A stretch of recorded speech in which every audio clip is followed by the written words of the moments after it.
Como o rei é tratado na Bíblia? Olha o detalhe importante, na Bíblia, nosso manual do proprietário. Apesar do rei ser desculpa, ser o líder supremo de seu povo, ele ainda tem de se submeter à autoridade de Deus. Assim como os súditos, tudo bem, deviam, ou devem ainda, nós temos algumas monarquias, lealdade ao rei, o rei devia e deve lealdade a Deus, está na Bíblia. O trabalho do rei não era apenas mandar em todos, comandar. Segundo a Bíblia, ele deveria promover a justiça, a paz e a segurança entre seu povo. E nesses casos, eu estou aqui contando todo um histórico para a gente chegar a um determinado objetivo. Geralmente, o filho mais velho do rei é o primeiro na linha de suceder, de sucessão, de se tornar o rei. E esse sistema é o mais comum. E no caso da ausência de filhos, o membro mais próximo na linha familiar, por exemplo, o irmão mais novo, pode tornar-se rei. E aí vamos lá, vamos analisar. Quem foi o rei mais temido do mundo? O tal do rei Leopoldo II, ninguém comenta nele, da Bélgica, e nem deve comentar, né?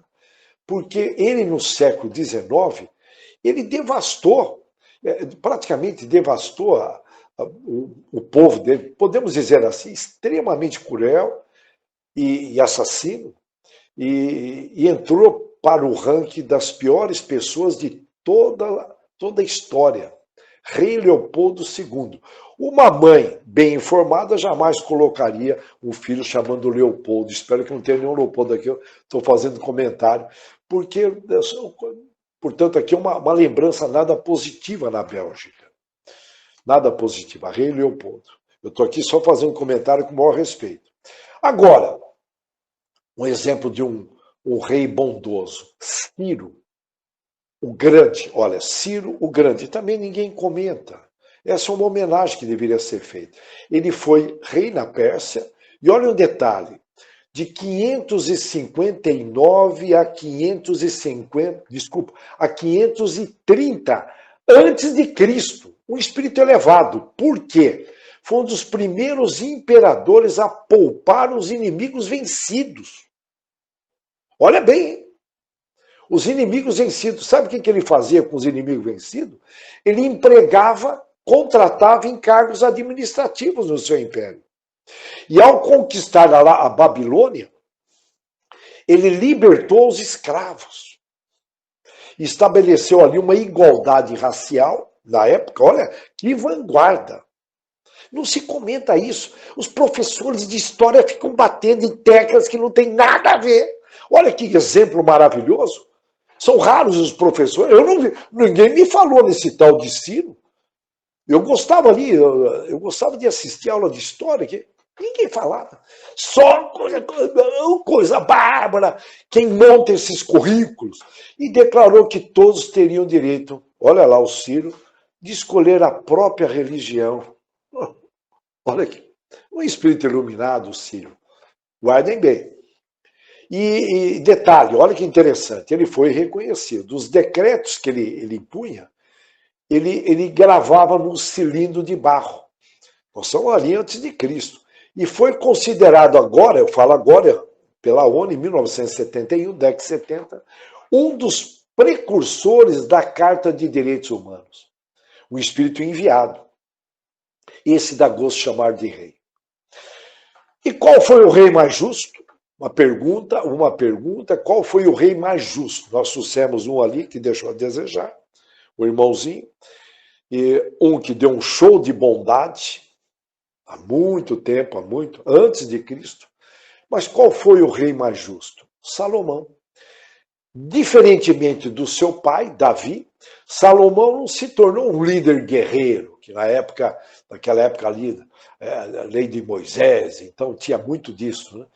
Não foi necessário. Ele mostrou que, de acordo com a tradição judaica, ser um grande governante e um juiz justo e imparcial era o suficiente. Aqui, que exemplo, né? Soube habilmente, lógico que esses irmãozinhos aí, que trouxeram bem, contribuíram por um mundo melhor, são enviados de Jesus e evoluídos para a época. Tudo leva a crer, eu não tenho como comprovar, que veio de Capela, da constelação de Capela. Tudo leva a crer. E, olha, detalhe, o Salomão soube, com muita desenvoltura, promover o comércio externo e da indústria.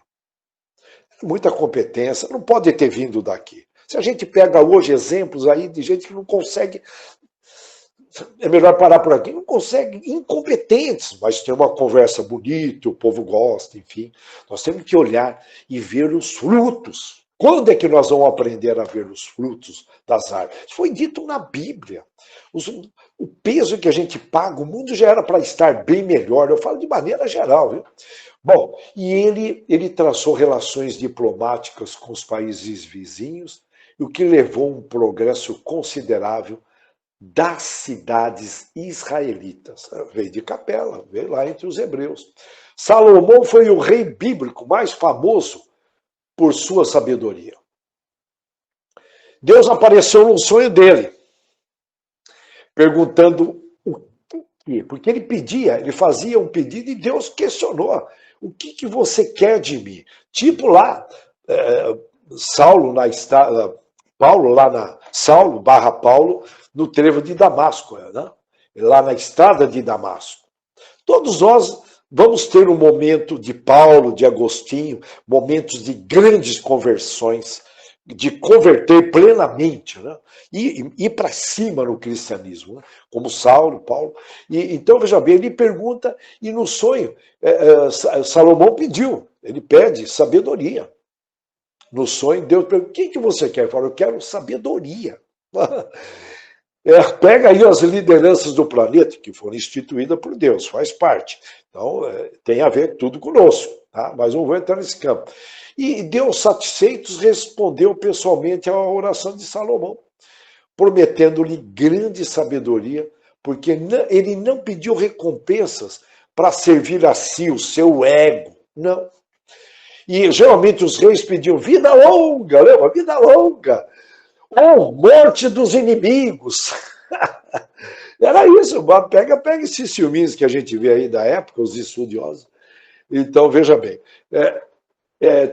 tinha tudo isso. Salomão também teve obras aí atribuídas a ele na Bíblia, como Provérbios Eclesiásticos, tem Cântico dos Cânticos, enfim, ele tem uma participação, inclusive livros extra-bíblicos, né? Tem lá o Testamento de Salomão.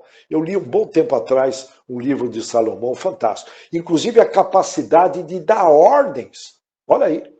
Dar ordem aos espíritos, anjos e demônios. Olha aqui. E olha, o detalhe. Estudiosos procuraram precisar em que período que ele esteve. Ele estava no século X a.C. Um enviado, eu não tenho dúvida, espíritos elevados. Agora, Nero,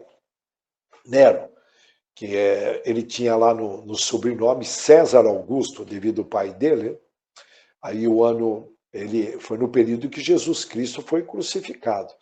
Ele foi um imperador romano que governou nesse período aí, enfim.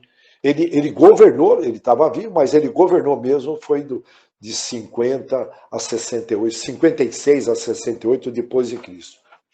Ele foi considerado um tirano, cruel, assassino. E Nero, ele tinha um detalhe, era apreciador das artes, da música, enfim. Podemos dizer que ele foi o primeiro imperador romano, a perseguir sistematicamente os cristãos.